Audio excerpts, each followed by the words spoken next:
Cosmoview நேயர்கள் அனைவருக்கும் வணக்கம். இன்னைக்கு நம்ம கூட குபேர பீடம் கோவையிலிருந்து டாக்டர் ஸ்டார் ஆனந்தராம் நம்ம கூட இருக்காங்க. ஆன்மீகம் சார்ந்த நிறைய சந்தேகங்களை அவர்கிட்ட கேட்டு தெரிஞ்சுக்கலாம். வணக்கம் சார். ஆனந்த வணக்கம். எப்படி இருக்கீங்க? சிறப்பாக இருக்கேன். ஓகே, இன்றைய நிகழ்ச்சியில் இப்போ எல்லாருக்கும் தேவையான ஒரு விஷயம் அப்படிங்கிறது பணம் அப்படிங்கிறது தான். கடன் தீரணும், பண வரவு அதிகரிக்கணும். இதற்கு ஏதாவது மூலிகைகள் இருக்கா சார்? மூலிகைகள் அப்படிங்கிற ஒரு விஷயமே நம்ம பெரியவங்க ஆதி காலத்தில் ஒவ்வொரு உயிரோடையுமே பேசுவாங்க அப்படின்னு சொல்லுவாங்க. ஸோ அதன்படி நம்ம சித்தர்கள் ஒவ்வொரு மூலிகையோடையுமே பேசிகிட்டு இருந்த ஒரு காலம் இருக்குது ஆதி காலத்தில். அப்படி ஒரு மூலிகைகிட்ட பேசி அந்த மூலிகையை இதுக்கு பயன்படுத்துன்னு சொன்னதுக்கப்புறம் அதை நோட்ஸ் எடுத்து வச்சதாக இருக்கும். இதை கேட்குறவங்களுக்கு இப்போ பெரிய காமெடியாக இருக்கலாம். பட் இது பெரியவங்களை அகத்திய பெருமானை எழுதி வச்சுருக்கார். இந்த மூலிகையிடம் போய் நான் உரையாடி அந்த மூலிகையை சொன்ன விஷயத்தை பதிவு செய்கின்றேன் கேளடா அப்படின்னு பதிவு செஞ்சு வச்சுருக்காரு. பல சாபங்களால் பல தவறான விஷயங்களை நம்ம மனிதர்கள் செய்ததன் காரணமாக மூலிகைகள் பேசுவதை நிறுத்திவிட்டது. ப்ளஸ் மூலிகைகள் தன்னை பறிப்பவருக்கு சாபம் கொடுக்கக்கூடிய சூழல்களும் ஏற்பட்டுருச்சு. இப்போவும் ப்ராப்பராக தாந்திரிக வழிமுறைகள் மூலிகைகளை பறிப்பவர்கள் அதற்கு சில பழி வழிபாடுகளை சொல்லி மூலிகைக்கான சாப நிவர்த்தியை செய்து அதற்கு அப்புறம்தான் அந்த மூலிகைகிட்ட உத்தரவு வாங்கி அந்த மூலிகையை காப்பு கட்டி அப்புறம் எடுத்து தான் கொடுப்பாங்க. ஆமாம், அதுக்கு நேரம் கூட இருக்குன்னு சொல்லுவாங்க. நேரம், காலம், ஆடைக்கான வழிமுறைகள் எல்லா சூழல்களுமே இருக்குது. இது ஓப்பனாக சொன்னால் நிறைய பேர் தவறாக இதை நினைப்பாங்க. அதனால் அத்தனைக்குள்ளே போக வேண்டாம். எல்லா விதத்திற்கும் மூலிகைகள் இருக்குது. நான் எளிய முறையில் நம்ம பக்கத்தில் இருக்கக்கூடிய மூலிகைகளை வச்சு ஒரு ஃபினான்ஷியல் சக்ஸஸுக்கு ட்ரை பண்ணுறதுக்கு சொல்லலாம். ஓகேங்களா?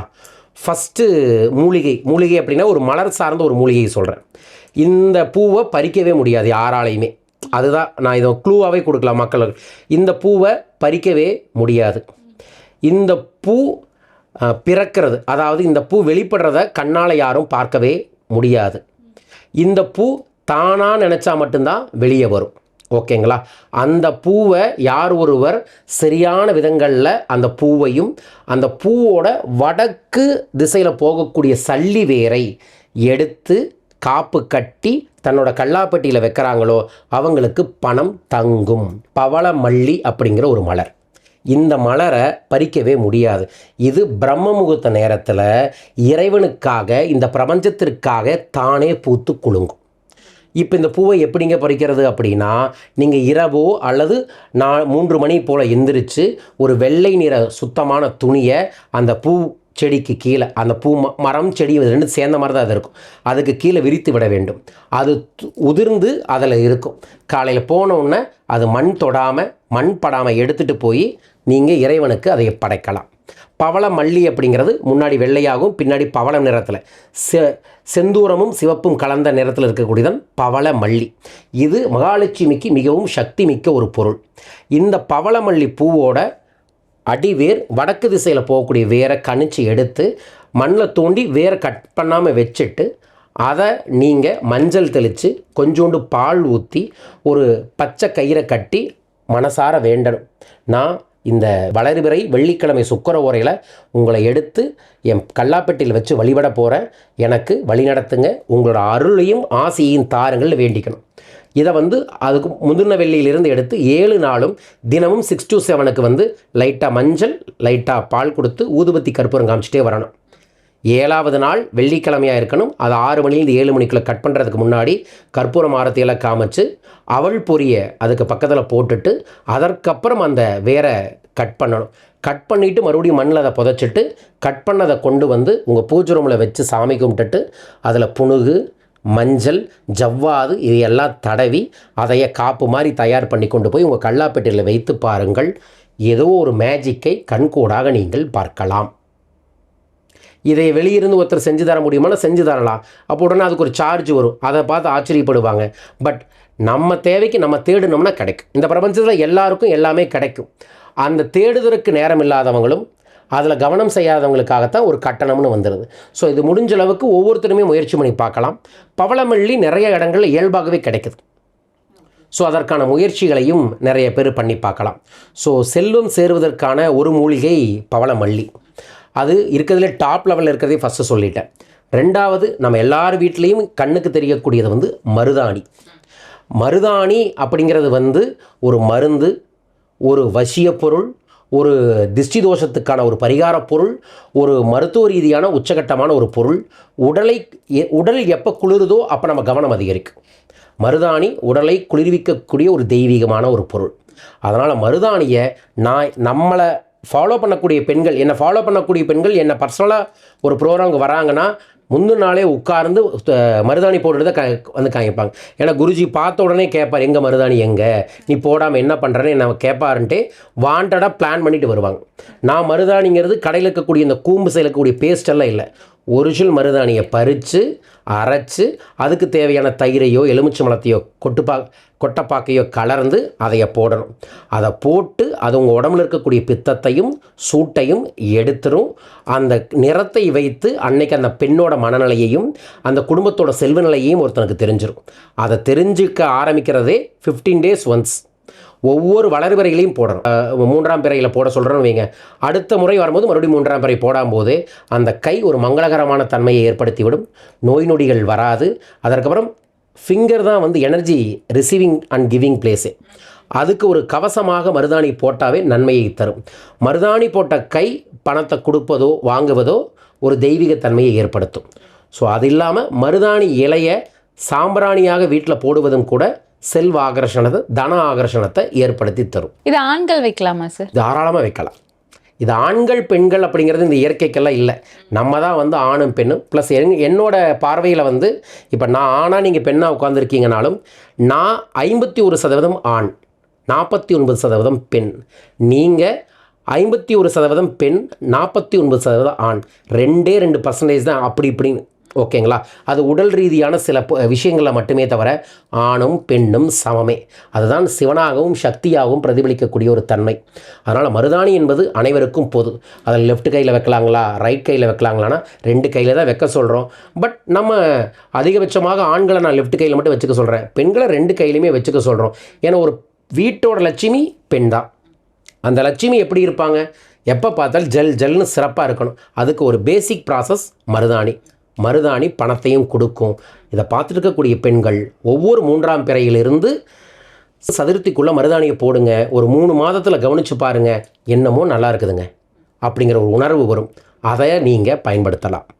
அதற்கப்புறம் துளசி, மகாலட்சுமி அம்மாவே எளிய முறையில் வீட்டில் வந்து உட்காரக்கூடிய ஒரு தாயாக வரக்கூடியதான் துளசி. ஜஸ்ட் அந்த இலையை பறித்து மென்று நீங்கள் சாப்பிட்டீங்கன்னாவே உங்களுக்கு ஒரு எனர்ஜியை அவங்க கொடுக்க ஆரம்பிப்பாங்க. துளசி செடி இருக்கக்கூடிய வீட்டில் தேவையில்லாத நெகட்டிவ் எனர்ஜி எதுவுமே உள்ளே வராது. கிழக்க போகும்போது மேற்க போகும்போது துளசியை பார்த்து சும்மா இப்படி வணக்கம் சொல்லிட்டு போனாலும், அல்லது ஒவ்வொரு செவ்வாய்க்கிழமையும் வெள்ளிக்கிழமையும் பிரம்ம முகூர்த்த நேரத்தில் மஞ்சள் லைட்டாக பவுட்ரு மாதிரி துளசி அம்மாவுக்கு போட்டு கையெடுத்து வணங்கக்கூடிய பெண்கள் அந்த வீட்டோட ராணியாக மாறுவார்கள். ஸோ துளசியை கும்பிட்டா நீங்கள் ராணியாக மாறுவீங்க. துளசியை கும்பிட்டா அந்த வீட்டில் ஏதோ ஒரு விதத்தில் பணம் வந்து வரும் போகும். பண புழக்கங்கள் அதிகரிக்கிறதுக்கு துளசியை நீங்கள் தாராளமாக பயன்படுத்தலாம். அடுத்ததாக புனுகு கூட வந்து ரொம்ப நல்ல ஒரு பொருள், அது பண விஷயத்துக்காக பயன்படுத்தலாம் சொல்கிறாங்க. அது எப்படி பயன்படுத்தணும் சார்? நம்ம ஏதாவது தாந்திரிக வழிபாடுகள் சொல்லும்போது பெரிய பெரிய தெய்வீக பொருட்களை சாதாரண மக்கள் பயன்படுத்த முடியாது. ஸோ சாதாரண மக்களும் பயன்படுத்தக்கூடிய ஒரு எளிய விலையில் இருக்கக்கூடிய பொருள் தான் புனுகு. ஒரிஜினலாக புனுகை பற்றி முழுசாக தெரிஞ்சால் நிறைய பேர் தொடமாட்டாங்க. ஏன்னா புனுகு என்பது ஒரு பூனையிலிருந்து வரக்கூடிய ஒரு திரவியம். அது ஒரு பித்தப்பையிலிருந்து தான் வருதாக ஒரு ஐதீகம். அது மரத்தில் அந்த திரவத்தை தேய்ச்சதுக்கப்புறம் அந்த திரவியத்தை எடுத்து ஃபில்லப் பண்ணி கொடுக்கறது தான் புனுகோட ஒரிஜினல். இப்போ மார்க்கெட்டில் இருக்கக்கூடிய 90% புனுகு இல்லை.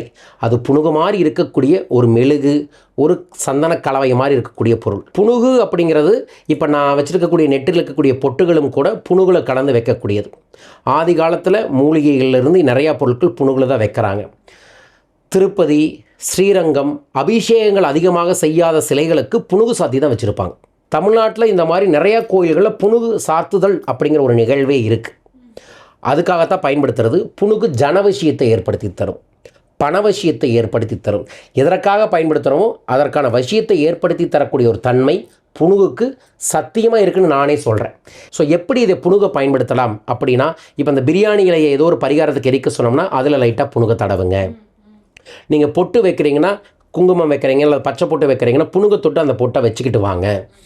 அதற்கப்புறம் உங்களோட பணத்தால் செலவு செய்யும் போது லைட்டாக புனுகு தடவி செலவு செய்யுங்க. தீபத்திற்கு பொட்டு வைக்கும் போது புனுகு தடவி வையுங்க. உங்களோட கல்லாப்பட்டியில் கொஞ்சமாக புனுகு தடவி வையுங்க. அது இல்லாமல் நீங்கள் ஏதாவது புது ஆடைகள் பண்ணும்போது மஞ்சளும் புனுகையும் கலந்து உங்களோட புத்தாடைகளில் வையுங்க அப்படிங்கிற வழிமுறைகளை புனுகை பயன்படுத்துகிறோம். இந்த மாதிரி வேறு சில பொருட்களுமே இருக்குது. புனுகு அப்படிங்கிறது பூனையிலிருந்து வரக்கூடிய ஒரு சூட்சம பொருள். அதற்கு அடுத்தது இருக்கிறது பசுவிலிருந்து வரக்கூடிய ஒரு பொருள் இருக்குது, கோரஜனை அப்படின்னு சொல்லுவாங்க. கோரஜனை அப்படின்னு சொல்லுவாங்க. இதே மாதிரி மானிலிருந்து எடுக்கக்கூடிய ஒரு பொருள் இருக்குது, கஸ்தூரி அப்படின்னு சொல்லுவாங்க. இதில் இந்த நான் சொன்ன 2வது 3வது பொருட்கள் தமிழ்நாட்டில் 99% கிடைக்கிறது இல்லை. நார்த் இந்தியா மாதிரி சில இடங்களில் ஆதி காலத்திலேருந்து ஐதீகமாக பயன்படுத்தக்கூடிய சில தாந்திரிகர்களிட்டிருந்து வாங்கி பயன்படுத்தலாம். ஸோ இந்த மாதிரி தான் அதை பயன்படுத்திக்க முடியும். பட் சாதாரண மக்கள் அதை தேடி ஓடக்கூடாது. புனுகு தேடி ஓடலாம், தப்பில், அது கிடைக்குது. பட் 90% டூப்ளிகேட் தான். ஸோ அதனால் அதை மட்டும் பார்த்து எடுத்துக்கலாம். அதனால தான் சில பேருக்கு வேலை செய்யலைன்னு சொல்கிறாங்க. மற்ற பொருட்கள் ஆன்மீக ரீதியாக தெளிவாக இருக்கிறவங்க மூலமாக போகிறது மட்டுமே நல்லது. அதை வாங்கி வைக்கிறதோ அவ்வளோ நல்லதில்லை. ஏன்னா ஒரு சக்தி நிலை, அதை வாங்கினா நீங்கள் அதை பயன்படுத்தணும். அது தெரியாமல் காசு இருக்கேன்னு எல்லா தெய்வீக பொருட்களையும் வாங்கக்கூடாது. அந்த மாதிரி வாங்கி வைக்கக்கூடாதா சார்? எதுக்கு பயன்படுறதுனா வாங்குங்க, பயன்படுத்தாத பொருளை வாங்காதீங்க. அது நமக்கு நெகட்டிவ் எனர்ஜியும் கொடுக்கும். 100% கொடுக்கும். வீட்டில் ஓடாத வாட்ச் வச்சுருந்தீங்கன்னாவே அந்த வீட்டில் காரிய தடை நடக்கும். எதுக்கு ஓடாத வாட்ச் வைக்கிறீங்க? ஒன்று வாட்சை ரிமூவ் பண்ணுங்கள், அல்லது வாட்ச் எடுத்து க்ளோஸ் பண்ணி வைங்க. அது ஓடாமல் இருக்கும்போது ஒரு இயக்கம் தடைபடுகிறது. ஒரு இயக்கம் தடைபடும் பொழுது உங்களுக்கான தனிப்பட்ட வாழ்க்கையில் ஒரு இயக்கம் தடைபடும். அதை டெஸ்ட் பண்ணணும்னா ஏதாவது ரன் ஆகாத வாட்சை கையில் கட்டிட்டோ அல்லது வாள்லையோ வச்சுட்டு நீங்கள் செயல்படுத்தி பாருங்கள். என்னங்க எதாக இருந்தாலும் இழுத்து பிடிச்சி செய்கிற மாதிரி இருக்குது அப்படிங்கிற ஒரு வார்த்தை உங்கள்கிட்ட வரும். ஸோ ஆதலால் இயங்காததை எதுவுமே வாங்காதீங்க. பயன்படுத்துகிறியா வாங்கு, பயன்படுத்து. ஓகே, ஒரு தெளிவான விளக்கம் நினைக்கிறேன். இன்னைக்கு பணம் பெருகிறதுக்காக மூலிகைகள் என்னெல்லாம் இருக்குது, அதை எப்படி முறையாக பயன்படுத்தணும் அப்படின்றத பற்றி எங்களுக்காக விளக்கம் கொடுத்தீங்க. ரொம்ப நன்றி சார். நன்றிகள் கோடி.